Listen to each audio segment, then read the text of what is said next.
share this video.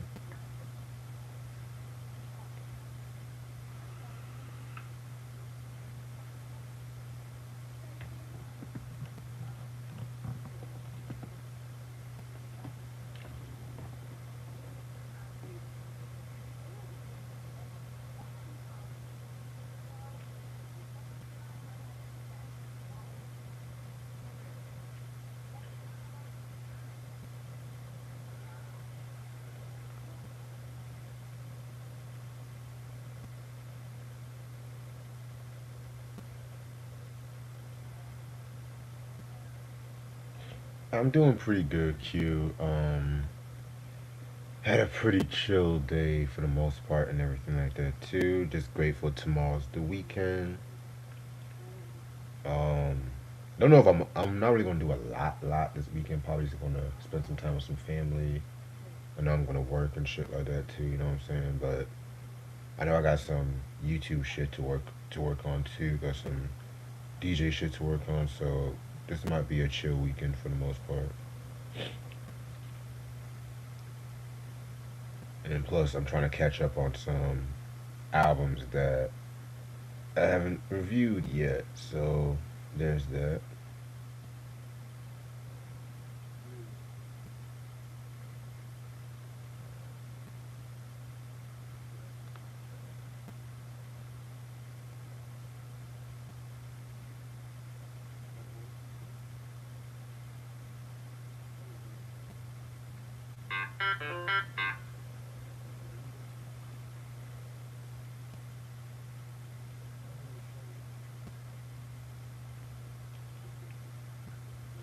Yeah, man. A lot of shit's happening and stuff like that too. I heard about Chuck Norris. Chuck Norris is in the hospital or some shit, which is crazy. Keep your head up, Chuck. What else is going on?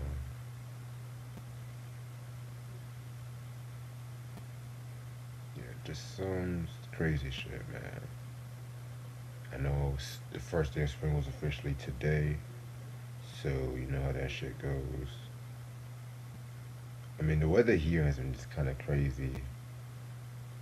Weather here has been kind of crazy and shit like that. You know what I'm saying? I mean, I know Monday and Tuesday was like very cold. Well, actually, Tuesday and Wednesday was very cold. It dropped down to like the 40s or some shit. And I know this weekend is actually going to be kind of hot though. But I'm just going to be real with you. I just hope, go back to no winter because you can't, at this point, you can't really tell. You can't tell with this weather at this fucking point and everything. You know what I'm saying? So that's crazy. Um, yeah, Mystical pled guilty and stuff like that too. Yeah, Mystical. I mean, it's like the second, third time he's been accused of that, and I'm just like, okay, yeah, that's crazy as hell. But hey, he had all that talent. He let it go to waste. You know how that shit goes. Shit. What else is going on? What else is going on? Christian.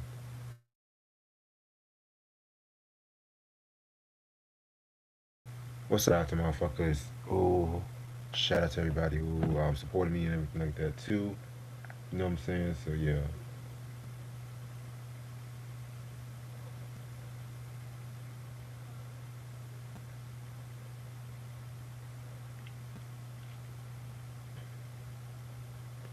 Yeah, man, I'm about to start in about 3 more minutes. I'm gonna start this shit.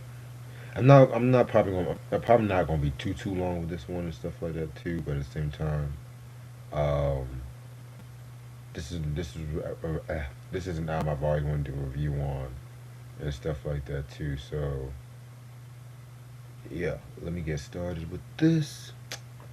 What's up, YouTube? How y'all doing? It's your boy Reg in the building and everything like that too. Coming straight up to you with a rock review. It's been a good minute since I've done a rock review, so before I start, I want to give a special shout out to Starship. She knows who she is, and she's the only Starship. Trust me, I ain't gonna have it no other way. That's what I'm gonna say. She knows who she is. So special shout out to her. So the album that I am going to talk about today, and Jesus Christ, the album that I'm going to talk about today and stuff like that too. You know what I'm saying? Is David Bowie with the fucking Let's Dance album. This album came out 1983. It came out on EMI America Records and stuff like that too. You know what I'm saying? So this album pretty much was produced by him and Nile Rodgers. Yes, the same Nile Rodgers that was the leader of fucking Chic, him and Bernard Edwards, rest in peace, Bernard Edwards, and stuff like that too. You know what I'm saying? So yeah, man. At that time, Chic pretty much had disbanded, and he was pretty much just producing for X, which I'm gonna get more into that in a minute. Singles this album is known for are Let's Dance, China Girl, Modern Love, and Without You. Guest appearances on this album, and pre well, not guest appearances per se, but like I said, you have fucking people like Stevie Ray Vaughan on lead guitar, Carmine Rojas on bass guitar, Bernard Edwards also did our bass guitar, Tony Thompson and Omar Akeem on drums. Um, of course, you guys know Omar Akeem and not Omar Akeem. Yeah, actually, yeah, Omar Akeem and Tony Thompson. They also did work on Chic too. Fugaro, percussion, Robert Sabino, keyboards and piano, Stan Harrison, tenor saxophone, Robin Ayre, tenor saxophone, Steve Elson, baritone saxophone, Mac Gallion, trumpet, and Frank Sims, George Sims, and David Spinner. Excuse me, backing vocals. All right, so you guys should know that David Bowie is like one of my all-time favorite rock acts of all time, and everything like that too. You know what I'm saying? So I pretty much done a review on everything. I pretty much done a review on everything from the Hunky Dory album all the way up to the Scary Monsters album and stuff like that too. You know what I'm saying? This is an album I really wanted to wait to get before I did a review on. I'm gonna be real with you guys and stuff like that. You know what I'm saying? Um, Now I did have the '84 album tonight for a good minute, but I'm gonna be real. I sold that just to pay off some damn bills and everything like that too. You know what I'm saying? So, besides, I didn't. Spoiler alert: I didn't really care for that album too much. So if I see it in the stores again, I'll just pick it up. But yeah, man, Bowie, he pretty much redefined rock and pop and stuff like that for the previous decade before. His first two albums, those self-titled and the Space Oddity album, while they were creative in its own right and everything like that too, um, it didn't really make a lot of noise. But then he did the Man Who Sold the World, and that album pretty much was like his more hard rock, hard rock appeal and stuff like that too. You know what I'm saying? And then, and then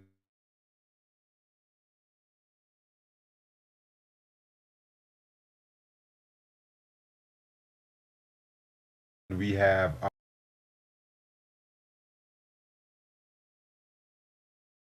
qualities, the singer songwriter qualities and everything like that too. But Bowie just added his glam rock feel to it. But then you had the Ziggy Stardust album, which to many people that's like his most influential, possibly his greatest album and everything like that too. I love Ziggy Stardust. I love that album, but I don't know if I would call that my favorite one. I do feel like that album's influence is definitely prevalent and everything like that too. And then we have motherfucking Aladdin Sane. Um, that was from 1973. That's a lot of people would probably say that's like a sequel to Ziggy Stardust and everything, which originally it was conceived as Ziggy Goes to America, but he pretty much went for the more Aladdin Sane and stuff like that.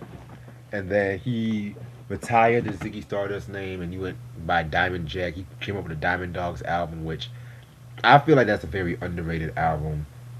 Not underrated per se, but I feel like sometimes it gets overshadowed a little bit. But at the same time, too, that's a very important album because he started experimenting more with R&B, which led to his next phase, where he was going through his like Blue Eyed Soul era.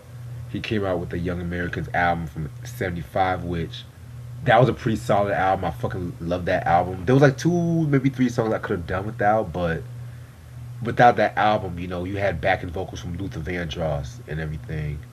And then around that time, he dropped Station to Station, which he was knee deep in his drug abuse around that time too. Which that's actually my favorite Bowie album, but Bowie pretty much don't really. I mean, he don't remember making the album. That's how knee deep he was.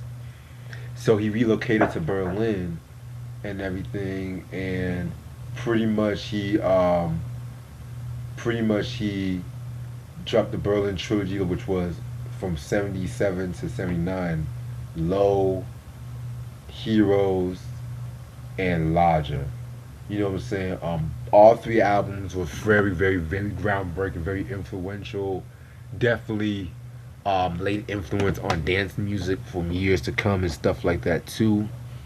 And then he came out with the whole Scary Monsters album from 1980, which that was a very dope album in my opinion. That was a very, very, very dope album and shit too. So after the release of Scary Monsters and shit like that too, he kind of took a little break from music because he was pretty much he pretty much was in Broadway. He was acting in Broadway on the play The Elephant Man and shit like that too. And he also appeared in the movie Christiane F. and shit. You know what I'm saying? Which I've never seen that movie. I'm gonna be real with you. So whatever works works. So he came back in '81 and he collaborated with Queen for the classic single Under Pressure and everything like that too, you know what I'm saying? Which originally that song was a standalone single, but then that song became so popular that they added it to Queen's underrated Hot Space album and everything like that too, you know what I'm saying? And so around that time too, he actually what I also did not mention was the fact that he also took a break from music because of the murder of John Lennon and everything like that. Because you gotta remember, John Lennon and David Bowie were very good friends. A little trivia: John Lennon was actually the co-writer to the song that brought David Bowie mainstream attention in America, which was "Fame" from the Young Americans album and stuff like that too. Which that's a very dope album, very dope song too. You know what I'm saying? So you know what I'm saying? So around this time and everything like that too, he was pretty much, keeping to himself, did a few acting here and there and stuff, you know what I'm saying? And while he was appearing in movies like the Merry Christmas, Mr. Lawrence, he pretty much, got influenced listening more into like a lot of blues and soul, like James Brown, Albert King, and so on and so on.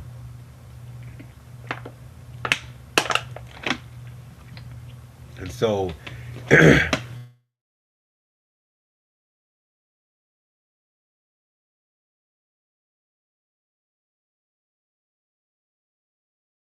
he America, he left RCA, which that was a label he was in since he dropped the Honky Dory album and stuff like that too. You know what I'm saying? And yeah, of course you guys know EMI America is a subsidiary of the British music label EMI Records and stuff like that too. You know what I'm saying? I think there was some, of course, there was some other acts on EMI America's. Um, Kate Bush, I know she was on EMI America. Sheena Easton, very dope artist right there. Red Hot Chili Peppers and stuff like that, just to name a few. And so, Bowie, he pretty much wanted, David Bowie always being the music innovator and everything like that too. He pretty much wanted to actually have a new, fresh sound, and he wanted to go commercial. So he had a couple producers shop through and everything like that too, until he, of course, he met and hired Nile Rodgers. Now, Nile Rodgers, of course, he was the front man. He was the genius, well, one of the geniuses behind the disco R&B group Chic, which we did a few of their reviews and stuff like that too. By the time when the whole disco backlash happened, and long story short, they went through some personal issues, but he started becoming like an in-demand producer and stuff like that too. Like around that time between like '79 and the Let's Dance album, I know Nile Rodgers and Bernard Edwards, they did production for Diana Ross's Diana album, which to me that's her best album. I don't care what no one say. Um, they did Deborah Harry's Cuckoo album and everything like that too. You know what I'm saying? Now Rogers also dropped his first solo album called The Avengers in the Land of the Good Groove and everything like that too, which I need to hear that album. I heard that was pretty good for the most part and everything like that too. So that led to, of course, David Bowie wanted to do Nile Rodgers, and he said there was a documentary that I was watching, and it came out like around the time that he passed away, and they were actually talking about like like the late '70s, '80s. If I find the name of that documentary, I'm going to post it. But yeah, they were talking about this album and stuff like that, and Bowie was like he's like he never made a pop album, but he's gonna show it his own version of a pop album and stuff like that too. And now Rogers producing on this album pretty much made him reintroduced him more to a new generation and everything like that too. You know what I'm saying? Because right after this album, he produced one of the greatest pop albums of all time, Madonna's Like a Virgin. And Madonna said in many interviews that she loved the Let's Dance album. She said that was like one of her favorite albums at that time too. You know what I'm saying? So just think about that. If it wasn't for this album, we probably wouldn't have been had the breakthrough of Madonna. Because while the debut album Madonna that did very good, the Material Girl album was what really blew her up and everything like that too. You know what I'm saying? Um, I need to get my hands on it. I think I need to get my hands on the album. Shit. Excuse me. So also around this time too, not only did Niall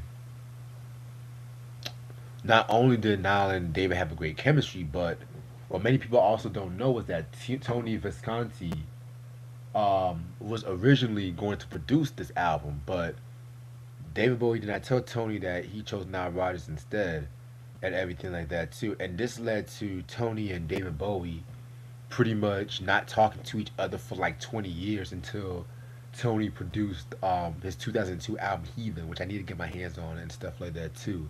Excuse me. And another thing that many people might not realize when it comes to this album was the fact that it also introduced us to the then unknown Stevie Ray Vaughan. Now, Stevie Ray Vaughan, you guys, if you guys are like rock heads, you guys have heard that name before. Rest in peace to him, by the way. He was the front man to like the blues rock group Double Trouble. I'm gonna put it bluntly, he was one of the cats that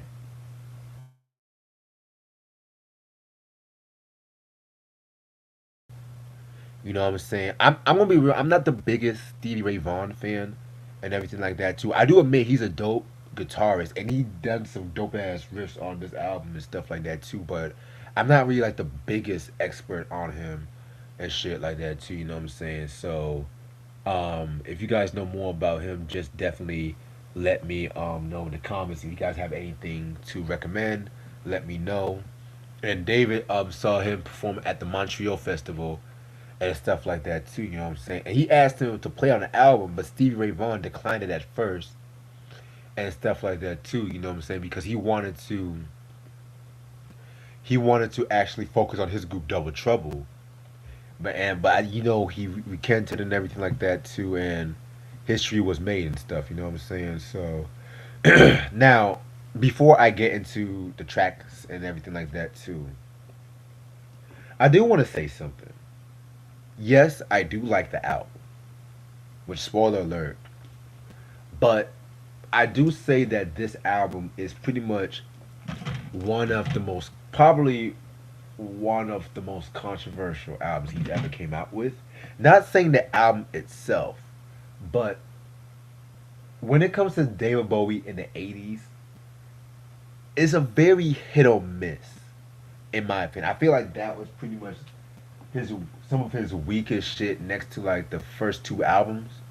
And like when he did songs like albums like Tonight and That Never Let Me Down, which surprisingly I kind of prefer Never Let Me Down over Tonight, believe it or not. But those albums really, and David Bowie described it himself as like his Phil Collins years and everything like that too, because it was like way too poppy and everything like that too. You know what I'm saying? And a lot of fans sometimes want to pinpoint to this album as to why his music kind of went a little bit too poppy because what many people also don't know, this is actually his best selling album. So a lot of people was like trying to put two and two together saying, oh well, Bowie lost his edge, Bowie sold out and everything like that too. I'm putting it to you this way. Bowie pretty much redefined music for like the past decade. It's cool if you want to do something different and everything like that too. And again, like I said, I like the album, but I like it for reasons that definitely might be surprising, which we'll get more into that in a minute. So, this is the album cover right here. It has David Bowie like in a boxing ring and everything, and it says "Let's Dance." Because you guys gotta know when people sometimes say "Let's Dance," back in the day, they meant like "Let's fight," rumble and everything like that too. So, yeah, man, very dope, very dope.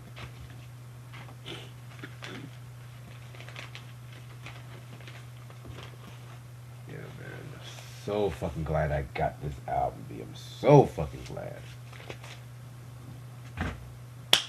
Alright, so this album has 8 songs, and we're gonna get started with I'm just not even gonna waste no time. This is probably my favorite song on the album, Modern Love.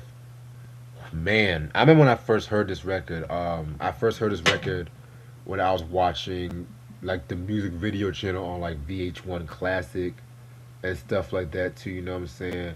Um,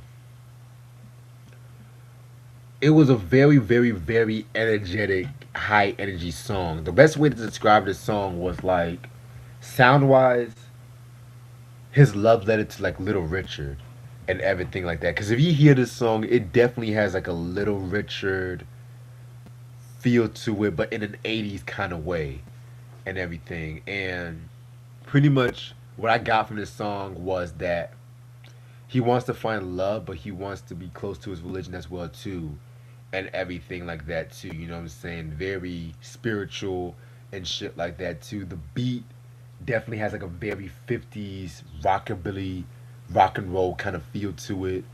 It's funny too because I've heard many people also like to compare this song to Elton John's "I'm Still Standing," which that's actually a very dope song too. I think that was on the album Less Than Zero from 1983 and everything. Like, well, ironically, this the same year, which I think ironically that was also the album's also his comeback and everything like that too. But that's besides the point. Very dope song, very very very high energy and everything like that too. You know what I'm saying? Classic record, my favorite song off the album. Then we have track number two, China Girl. Now, this song has a very interesting history. So this is one of the songs I can honestly say was a link to the Berlin trilogy because it's actually a cover of the song that he did with Iggy Pop on the Idiot called China, of course, called China Girl, which that album, The Idiot, was like his solo debut album. Iggy Pop, very, very, very dope album, interesting, very interesting album and stuff like that too because he went for that more art rock, but it was still punk at the end of the day. And so when David played this song for Miles Rogers, he wanted to Miles Rogers was wanted to use the riff from Rufus featuring Shaka Khan's "Sweet Thing." Whoa, whoa, sweet thing. That song right there. You know what I'm saying? Which is classic R&B record and shit. You know what I'm saying? He wanted to use that riff as the basis and stuff like that too. You know what I'm saying? So, which gave the album, the song, its more funkier value and everything like that too, post disco feel. So with the song, he's talking about how this China girl, he's like trying to warn this China girl that her culture would impact like the Western values and everything like that too.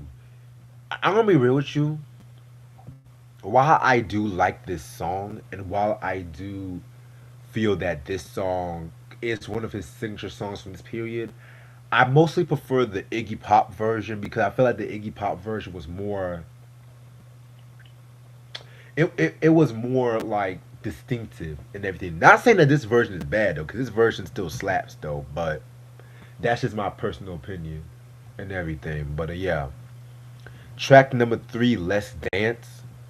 Now, some people maybe. Oh, I forgot to mention too about China Girl. The music video was very dope too, but it actually got banned from several countries and everything like that too. You know what I'm saying? Just due to like the Western value images and everything like that too. However, it won the very first VMA for Best Male Video in the 1984 VMAs and stuff like that too. So, track number three, "Let's Dance." Now, a lot of people might be surprised this is not my favorite track because when every time I hear this album, I always do like "Let's Dance." Dun, dun, dun, dun. Now, this song is definitely close to being my favorite and everything. You know what I'm saying? And whenever I think about this album, this is one of those songs I definitely come to my head and shit like that too. You know what I'm saying? Because it's definitely one of those songs you just gotta dance to and everything. And this is one of those songs that was actually sampled by the Diddler, for being around the world, yeah, yeah, yeah, and a player hating all that from the No Way Out album, which I like that song, but I don't give a fuck about Diddy and shit, that motherfucker. But anyway, yeah, man, this was a dope song, and this is actually his biggest single ever, his most successful single and everything like that too. You know what I'm saying? So very, very, very, very, very dope beat. That beat was crazy. Like dun dun dun dun da da da da dun dun dun dun. I mean, it was so fucking ill. Like, oh my god, I love that beat. That beat was just so dope and everything. So yeah, that's a classic, classic, classic song. Um, track number four, "Without You." Now, this song right here was definitely one of the lesser known singles from the album, but it was definitely one of the more melancholy and shit like that too. You know what I'm saying? Vocally, this might be one of my favorite songs from the album and everything like that. You know what I'm saying? Yeah, very, very, very dope song, very dope beat. Kind of has like a very ambient kind of feel to it. Um, I can definitely see somebody like Peter Gabriel and stuff like that too. You know what I'm saying? Like doing some shit like this. So yeah, man. Q said, "Have you heard Michael Jackson and David Bowie met before?" Um, I think I saw a picture of both of them together too. It looked like somewhere like in the bad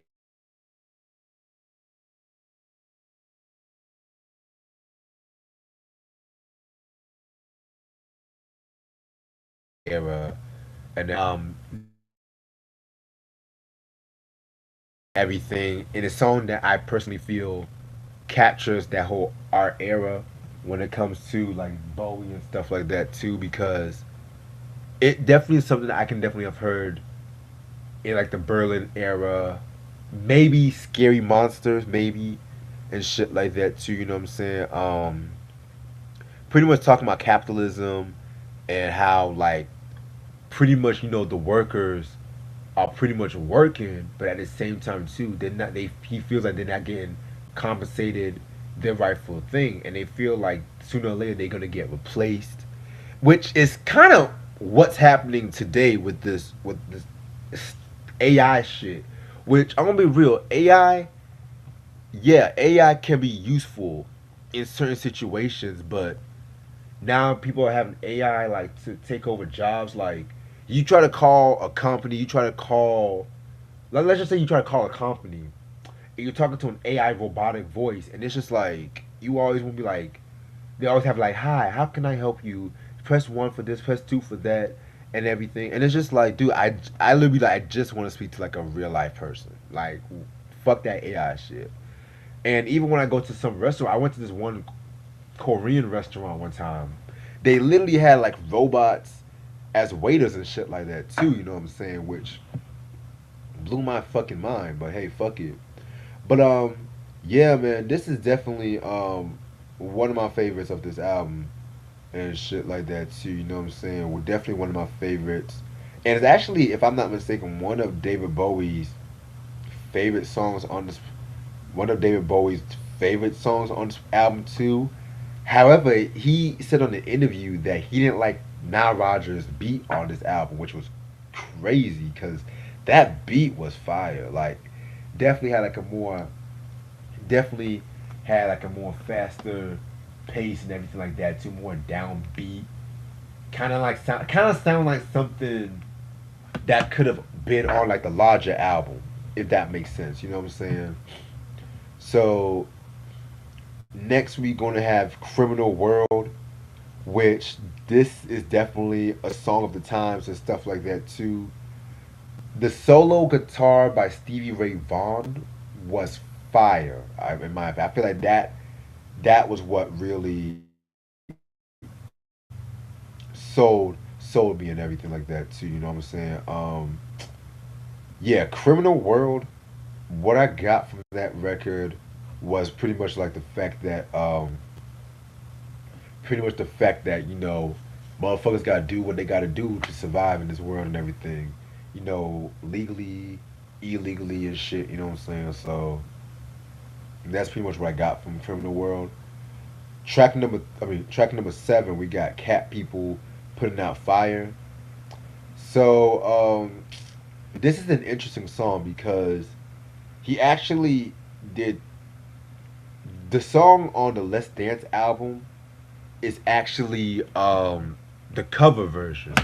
But the thing is, he covered himself because the OG version was on the soundtrack to the movie called Cat People and everything. Which I've heard of that movie and stuff like that. I've heard of that movie and everything like that too. It's like a remake of some '40s horror movie and everything. But from what I looked up, David Bowie David Bowie pretty much did not like the original version, so he wanted to redo the version with Nile Rodgers and stuff like that too. You know what I'm saying? Um, this is actually my least favorite song on the album. I'm gonna be real with you. It's actually my least favorite song. Um, the beat was cool. I didn't have a chance to hear the OG version of Cat People and stuff like that too. Because like I said, I was just finishing listening to this album about an hour or two ago, and everything like that. So, but yeah, I definitely might hear the OG version and probably get my final verdict. But not saying this song was bad. It was just I could have done without this record. And the last track called "Shake It," a very, very, very dope song. Nice way to end off this album. Just pretty straightforward. Dance kind of track, very funky and stuff. So yeah. So overall,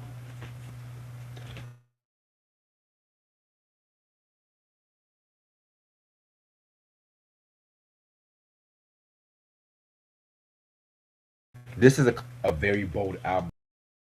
With this album that I love about the thing with Let's Dance that I love was that it was unapologetically fun and everything. You know what I'm saying? Because as genius as David Bowie was, and to me to this day still is, and everything, one could probably say that the Berlin trilogy, while it was very innovative and anything like that too, it didn't have a lot of people. I've seen it, people even say that it didn't have like a lot of like radio friendly commercial standing and stuff like that too. And then we have like the Scary Monsters, where yeah, it is definitely like a more radio friendly in some aspects, but at the same time too, it has more of like an apocalyptic tone to it in certain parts and everything. You know what I'm saying? Like there was some songs where it's like there was some song that was even weird for David Bowie on that album, but it still somehow worked, if that makes sense. Whereas with like Let's Dance, that album was just it just says what the title suggests. Let's dance, put on your red boots and dance with me. Like I mean, it's just one of those albums that I just personally feel never loses its appeal and everything like that too. And I've always felt like this because I've seen many people talk cash money shit about Let's Dance, but I kind of feel like after Bowie died and stuff like that, a lot more people came to appreciate this album a bit more and everything like that too. You know what I'm saying? Like I said, if it wasn't for this album, Niles Rodgers would probably have not worked with like Madonna and then INX and everything like that too. You know what I'm saying? Which gathered a lot of popular singles and everything like that too, and also redefined pop music at that time as well too. You know what I'm saying? So, but yeah, this album is definitely a stellar album, and I'm probably going to give this album a 4.5 out of 5. I feel like it's just that good, very poppy, but pop when it's done right. So yeah, man. And they actually re-released this album, so streaming. I think they had some B sides, unreleased tracks, and everything. So yeah, must have in your collection. And yeah, thank y'all so much for watching. I'm gonna try to do some more reviews here and there and stuff like that too. I'm definitely gonna do an artist Sunday, Black Sabbath. Hopefully this Sunday. I was supposed to do it last Sunday, but a lot was happening this past week. I had family coming over, and I just needed pretty much last weekend just to unwind and everything like that too. But I'm feeling kind of creative lately and everything like that too. So thank y'all so much for watching. I'll see y'all motherfuckers later. Peace.